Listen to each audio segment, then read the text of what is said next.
Sometimes I think mornings are honest. You haven't put on any role yet, you're not trying to be productive or successful or impressive. You're just there. And in that quiet state, whatever you do becomes meaningful. Even small things feel bigger than they are. That's why learning English in the morning feels different. There's no audience, no test, no pressure, just you and the language. You hear a sentence, and instead of judging yourself, do I know this? You just let it sit with you. It feels lighter. I remember earlier I used to wait for motivation. I thought I needed energy, confidence, the perfect plan. But now I see that mornings don't give motivation. They give permission. Permission to start slow, to be imperfect. And English fits perfectly into that permission. You don't need to speak fluently. You don't need complex grammar. You just need to be present with a few words. Yeah. And I think that's something many learners misunderstand. They think English needs effort all the time, like pushing a heavy door.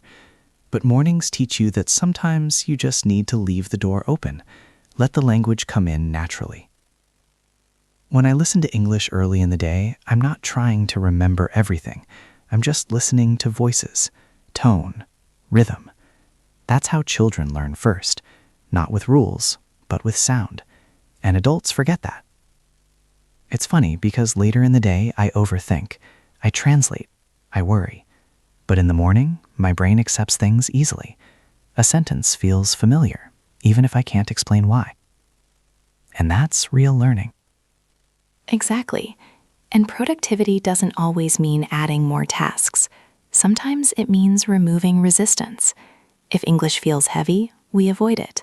If it feels light, we return to it naturally. That's why I stopped saying, I will study English for 1 hour.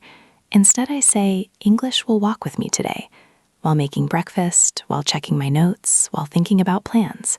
It's there, quietly. Over time, that quiet presence builds confidence. Not loud confidence, calm confidence. The kind where you don't panic when someone speaks to you in English. You don't freeze. You breathe. You listen. You respond, even if it's simple. And that confidence starts in moments like this. Slow mornings, simple words, no pressure. After that quiet beginning of the day, there's usually a moment when the day starts asking something from you. Not loudly, just small signals. Maybe you look at the time. Maybe you remember one thing you need to do later. And I like this moment because it's where calm can either stay with you or disappear. Earlier, I used to lose it quickly. I'd rush, I'd suddenly think about everything at once, and English would be the first thing to disappear from my mind. Learning felt like an extra weight I couldn't carry. Now I try to let English move with me into this next phase of the morning, when I'm getting ready, planning lightly, preparing myself for the day. I don't stop the calm. I don't suddenly become serious. I just shift slowly. For example, if I'm thinking about my day, I think about it in simple English. Today I have 2 main tasks. I want to finish my work early. These sentences are not impressive, but they are useful. They connect English to real thinking. This is where productivity and language really meet, not in study sessions, but in everyday decisions. I relate to that a lot. For me, this phase feels like the bridge. You're not fully relaxed anymore, but you're not stressed yet either. And bridges are important. If you rush across them, you lose balance. I used to separate learning and life. Morning was for life, night was for English. But that made English feel like homework, heavy, tiring. Now I let English be part of my preparation. If I'm making a small plan, I might say it out loud, slowly. Or I write 1 or 2 sentences in a notebook. Nothing fancy, just clear thoughts. And what surprised me is how productive this feels. Because you're not only planning your day, you're practicing English at the same time. 2 things, 1 action. That's something many A1, A2 learners don't realize yet. You don't need extra time. You need better placement of English in your day. Yes, placement is the right word. English fits best when it has a reason to exist, when it helps you do something, think, plan, express. And this phase of the morning is full of reasons. You're choosing priorities. You're setting intentions. These are emotional moments, even if they feel small, and language sticks better when emotion is involved. Sometimes I listen to a short English conversation during this time, not actively, just in the background. Hearing two people talk normally reminds me that English is not an exam language, it's a human language.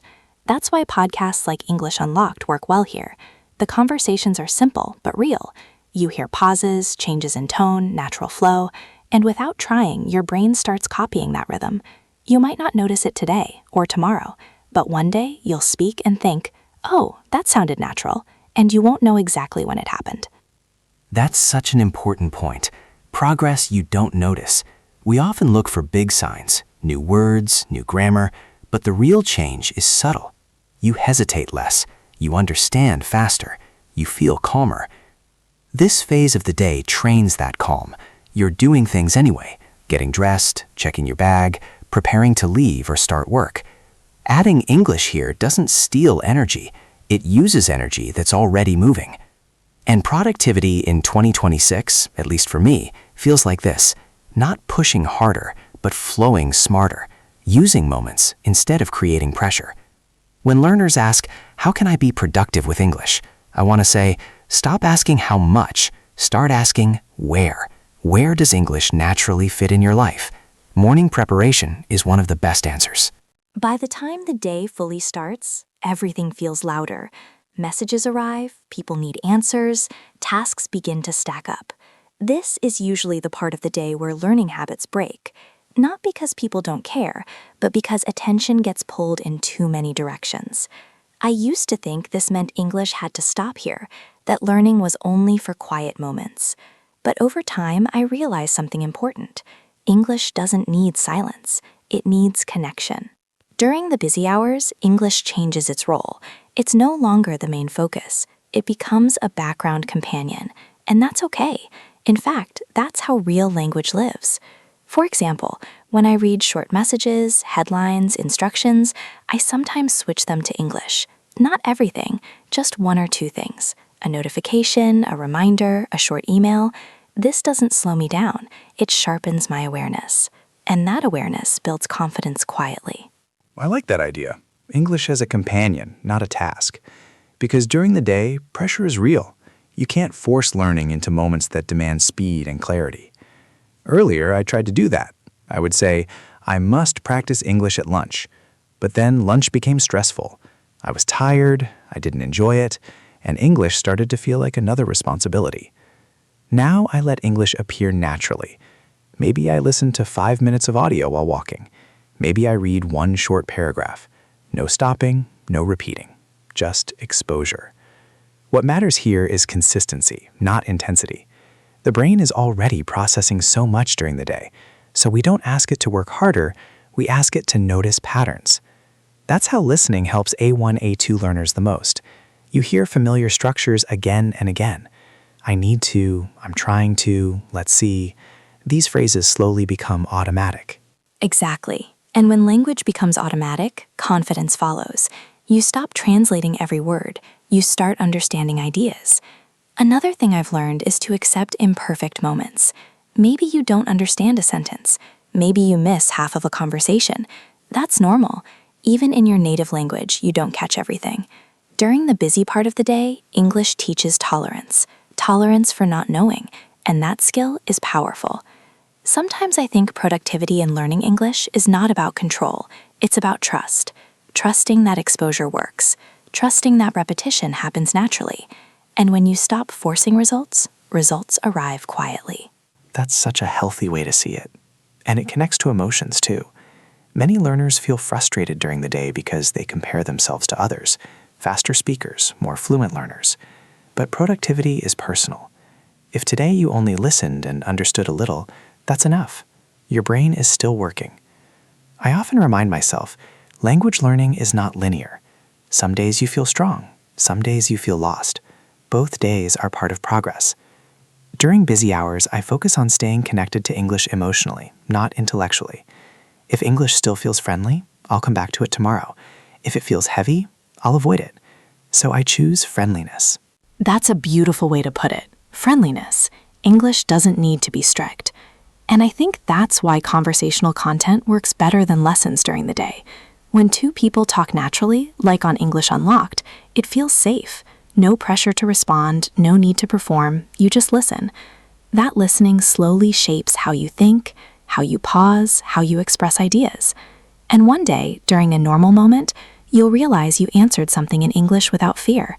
Not perfectly, but honestly. And that moment is worth everything. By the time the day starts slowing down, something interesting happens. The noise outside reduces a little, but inside your head, things are still moving. Thoughts replay, conversations repeat themselves. You remember what you did well, and you notice what you could have done better. This is where English learning often gets misunderstood. People think evening learning means sitting down seriously, opening a notebook and studying hard. But honestly, this part of the day doesn't want discipline, it wants reflection. For me, evenings are when English stops being practice and starts becoming part of my inner voice. Not loudly, just softly. Maybe I replay a phrase I heard earlier. Maybe I think, oh, that sentence actually made sense. That's enough. There's no pressure here, no productivity goals, just presence. And I think that's what makes long-term learners different. They don't chase progress every day. They allow English to sit with them. Yeah, evenings feel honest. You're not rushing, you're not trying to impress anyone, you're just existing. I used to feel guilty if I didn't study at night, but now I see evenings as a space to digest language. The same way your body digests food, your mind digests words. Sometimes that means listening to a casual conversation. Sometimes it means thinking in English without speaking. Sometimes it means doing nothing at all, and that's okay too. The biggest shift for me was realizing that English doesn't always need output. Input alone can be powerful, especially at this time of day. And when you listen without pressure, you start noticing rhythm instead of rules, tone instead of grammar, meaning instead of perfection. Exactly. And that's when English begins to feel human. You stop asking, is this correct? And start asking, does this sound natural? That question changes everything. This is also where confidence quietly grows. Not the loud confidence of speaking fast, but the calm confidence of understanding. You hear English and your body doesn't tense up anymore. Your shoulders relax, your mind stays open. That's progress most people don't talk about. And I think that's why conversational podcasts work so well for learners at A2, B1, even early B2. You're not being tested, you're being included. You're listening to two people think out loud, and slowly you join them. That feeling of inclusion is powerful, because language is emotional before it's logical. When English feels welcoming, you return to it. When it feels cold or strict, you avoid it. That's why we always say, don't force calm, don't force motivation, don't force productivity. Just stay curious. In the evening, curiosity shows up differently. It's quieter, softer. You might suddenly wonder, why do they say it like that? Or, I like that expression. You don't need to write it down. Just noticing is enough. Your brain remembers what feels meaningful. And meaning doesn't come from textbooks alone. It comes from shared moments. When you hear someone talk about their day, their thoughts, their confusion, you connect. And connection makes language stick. That's the idea behind English Unlocked. Not teaching English like a subject, but sharing it like a conversation. Because in real life, nobody speaks in lessons. They speak in feelings, pauses, half-finished thoughts. And when learners hear that, they realize something important. I don't need to be perfect to be understood. That realization changes how you speak forever. I still remember the first time I stopped translating everything in my head. It wasn't dramatic. It just happened during a normal moment. Someone said something simple, and I understood it instantly. No effort, no fear. That moment didn't come from studying harder. It came from listening longer. That's why evenings are so valuable. They give your brain time to connect dots without pressure. And even if you don't notice it right away, something is always happening underneath. Absolutely. Progress often hides until you stop looking for it. And that's something learners need to hear more often, especially those who feel stuck. Being stuck doesn't mean you're failing.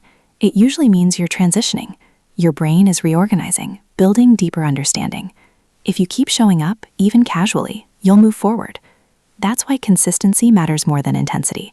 A little English every day, lived naturally, beats hours of forced study. And consistency doesn't have to look the same every day. Some days you listen, some days you speak, some days you just think. All of it counts. I think learners put too much pressure on themselves to always do more, but language grows best when it's allowed to breathe. Even tonight, just listening to this conversation, that's already enough. You don't need to pause, repeat, or take notes. Just being here matters. And if at some point a sentence stays with you, that's great. If nothing sticks, that's also fine. English isn't something you collect, it's something you absorb. And over time, it becomes familiar, like a voice you recognize. One day you'll hear English and think, this feels normal, and that's when you know you've crossed an invisible line. That's such a good way to describe it, an invisible line. And the best part is, you don't need permission to cross it. You're already on the path just by listening. Before we end, I want to say something directly to the listener. If English feels slow right now, that's okay. If you feel unsure, that's normal. If you feel like others are faster, that doesn't matter. Your pace is valid. And we're really glad you're here, spending this time with us. If you felt connected to this conversation, you can tell us in your own simple words. You could write something like, "Today I feel calm because I listened to this podcast." Or, "English feels a little easier after this." There's no right sentence, just an honest one. And if you enjoyed this kind of relaxed, real English, you might want to stay with us. Subscribing helps you build a routine without pressure, and commenting helps build a quiet community of learners who understand each other. You're not alone in this. So take this feeling with you. Not motivation, not urgency, just ease. English doesn't need to be chased. It meets you when you're ready, and we'll be here when you come back.